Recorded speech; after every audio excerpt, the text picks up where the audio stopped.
Alright, so I've already gone ahead and glued all the pattern pieces to the different colors of wood. And I really Frankenstein this together. And when I say Frankenstein, I do keep all my wood and I reuse it. So I used white for the petals, and I really wanted to use aspen because you're going to have to do some carving on this, and it's a real soft wood, so I should be able to get some good depth on this one. Then I grabbed some green wood, which is poplar for the leaves, yellow, which has some pinks in it. And that's a really tiny piece I saved, but I saved it just because it has the pink. So we're going to take it to the scroll saw, and I have a big, thick blade just for video purposes. You could see exactly what I'm doing. And I do that to check the tension on the blade. If it's the right sound, we're ready to cut. Now, when I first started, big question was, how do you cut your lines?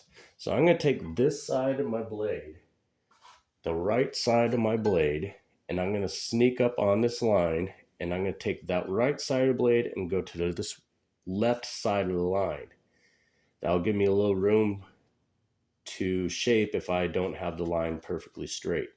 If I come on this side, you're going to have a big gap in your pattern, and it's going to be a hole, and it may not line up right. So I'm going to sneak up onto this line and then cut along that line.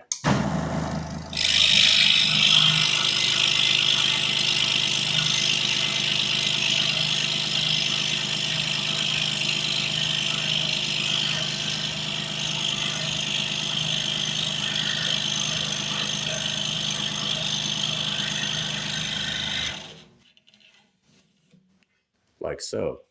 Now I'm going to do that with my actual pattern. And I'm going to sneak up onto this line and then cut out the very center of the pattern.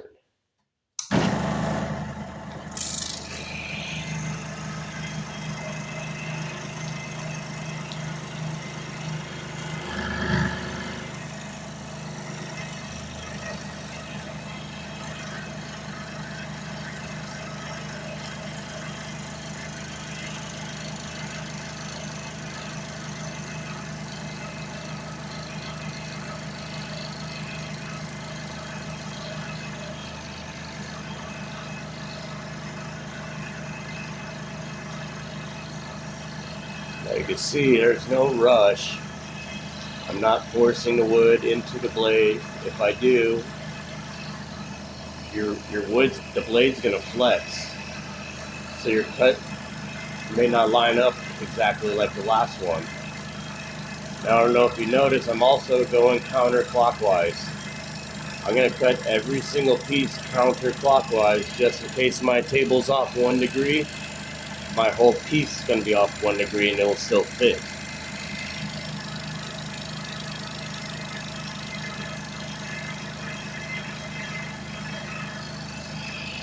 Yes, you have to have some patience when you do this because it does take some time to cut everything.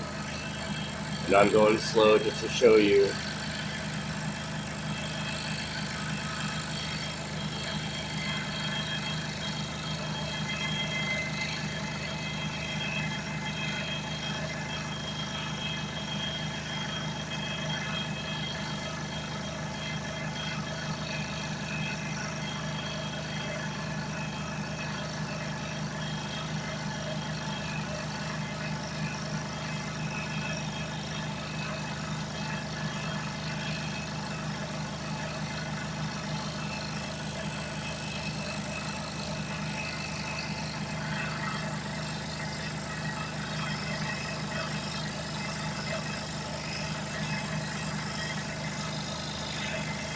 Now notice how I'm holding my finger on the piece.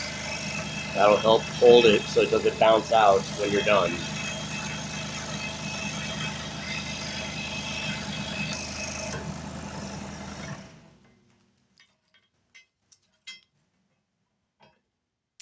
And there's our piece for the center of our flower.